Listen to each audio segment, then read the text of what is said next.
Bonjour, j'espère que vous allez bien. Aujourd'hui on se retrouve pour le jour 9 du Discoveria et aujourd'hui on va parler Webtoon. Je vous propose de découvrir Edith qui est écrit par Swan's Garden et pour l'instant il y a 2 saisons et 91 épisodes, donc il y aura une 3e saison qui n'est pas encore annoncée, on ne sait pas quand elle va sortir, mais j'ai hâte. C'est une romance avec des dessins incroyables, je vous mets plusieurs images. J'ai tellement accroché au style de dessin, je les trouve magnifiques. Et pour l'histoire, c'est, je dirais, les problèmes d'une relation mais avec des personnages plus adultes, donc c'est plutôt des problèmes de carrière, je dirais. Puisque c'est l'histoire de Edith qui a des problèmes de confiance en elle. Et elle est aussi écrivaine et du coup c'est pas totalement compatible, enfin pour elle, puisque elle ne se donne pas vraiment les crédits pour écrire une histoire.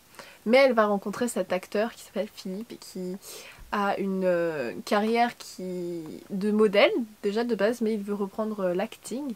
Et leur chemin se croise quand ils sont tous les deux encore dans le début de leur carrière. C'est un peu une histoire de moment de vie, je dirais, où on se prend pas trop la tête et juste on suit leur histoire qui est très mignonne et aussi on voit que c'est pas tout à fait parfait et que les personnages en soi aussi ne sont pas tout à fait parfaits, mais ils arrivent quand même à trouver une certaine harmonie, un équilibre qui reste assez précaire, on va pas se mentir.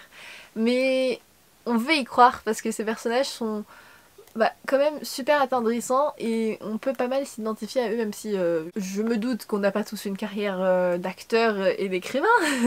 Mais je trouve que c'est facile de s'identifier à leur personnalité, à leur façon d'agir et de penser. Et puis il n'y a pas que eux, en fait on découvre toute une panoplie d'amis, de personnages secondaires. Oui, on a l'impression de faire partie en fait de la ville et de les connaître un peu tous. Si je devais le résumer en 3 mots, je dirais les dessins, vie d'adulte, carrière. Vie d'adulte et carrière, peut-être que ça va au même moment, ouais, je change.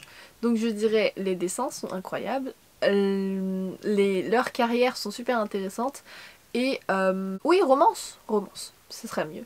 Je pense que ça définit mieux ce webtoon. Et voilà pour cette recommandation. Je n'ai pas spécialement beaucoup de choses à dire parce que je trouve que c'est simple mais incroyablement efficace, je dirais. J'espère que ça vous aura plu. On se retrouve demain pour une nouvelle recommandation. Bye bye. The time of the year now, you got people falling in love.